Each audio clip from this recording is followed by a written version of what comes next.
Have you ever tried to live stream like our guests? The answer is probably yes.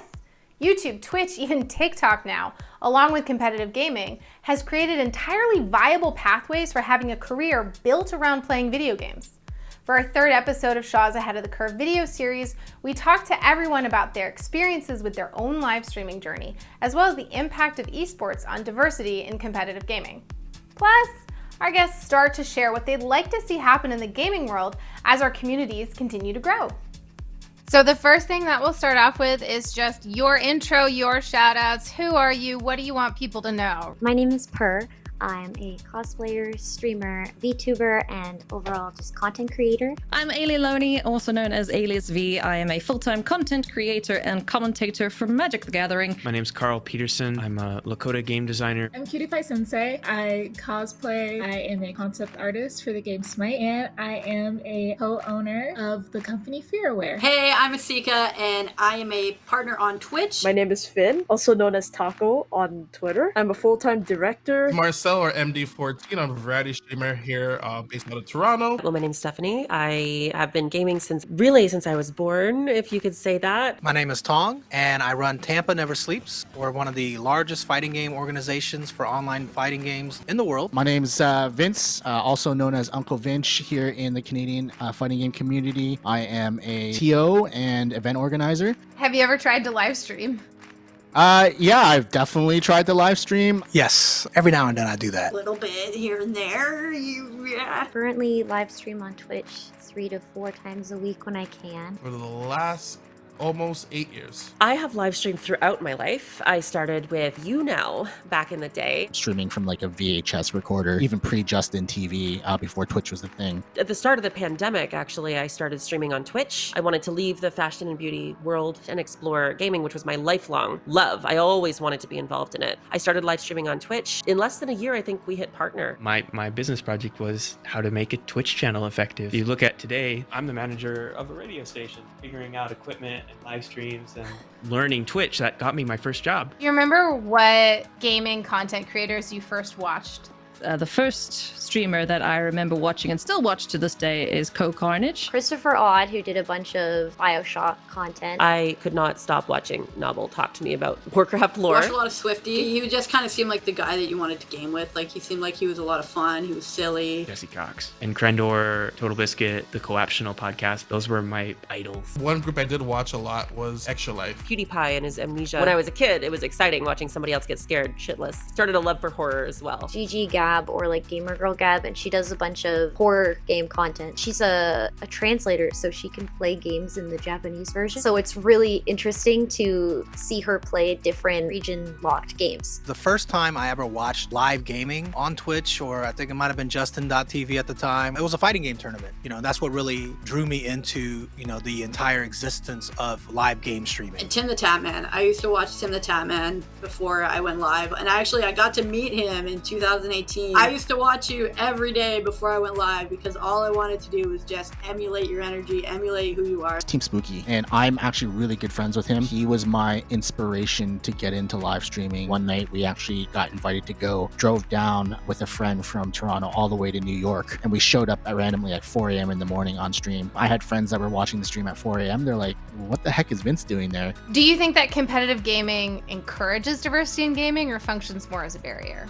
Esports tries to encourage diversity. I don't think it functions as a barrier, but there's still obviously a long way to go for competitive gaming and esports because it's a largely male-dominated industry right now. And I think that's just a product of the stigma around gaming being like, oh, that's a boy thing, you shouldn't do it. Be a mom or a housewife or whatever rubbish was spouted several years ago. Like esports, video games, all that. Like, this was never something that someone talked to me about. Like, I didn't know it was an option, right? And I think there's a lot of people who look like me who are in a situation like that where they just weren't exposed. Like, a lot of people are just saying, I don't care, I'm doing it.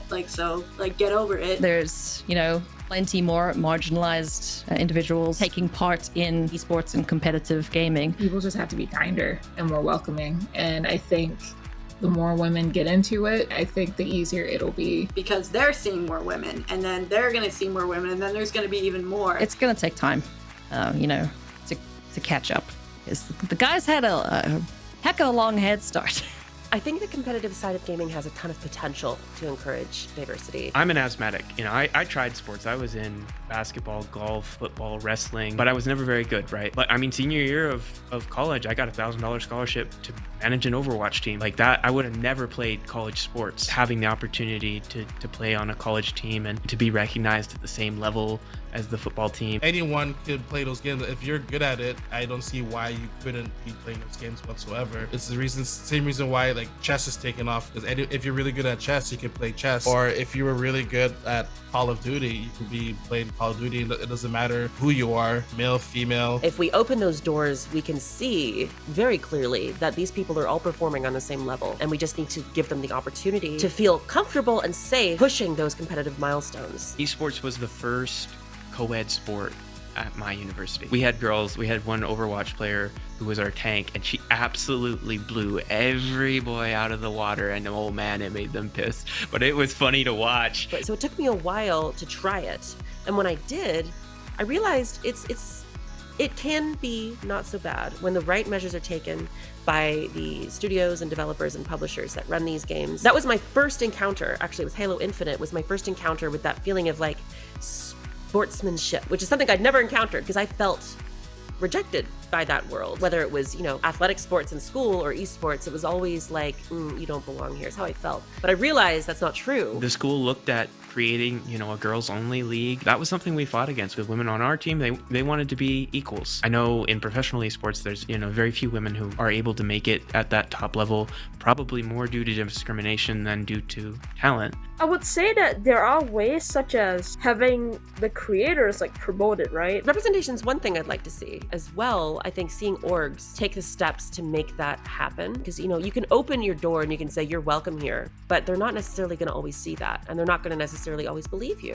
So it's important, I think, for orgs to make a conscious effort to go to these individuals and to say it's important to us that you feel comfortable in this and we want you in this. I currently have been doing a lot of stuff in the fighting game community, and I feel like they have been making a really big, good push for diversity, especially with accepting members of the LGBT community and being one of those people. It's been a wonderful space to be in because it's the most accepted and the most safe I've felt in a gaming community. The FGC is the most diverse gaming community. When you compare us to FPS or MOBAs or any other game, I definitely feel like you can physically see the diversity. You can feel the diversity. You can talk to people. You go on Twitter and you can read about it. I feel like it is definitely the biggest, broadest group of, diverse people. You need representation. I feel like that is one of the most important things. That's something that I feel like a lot of people in the fighting game community, especially higher up, do try to support. So that's what I love about it, is the people that are in higher positions do try to promote that and push that as much as possible.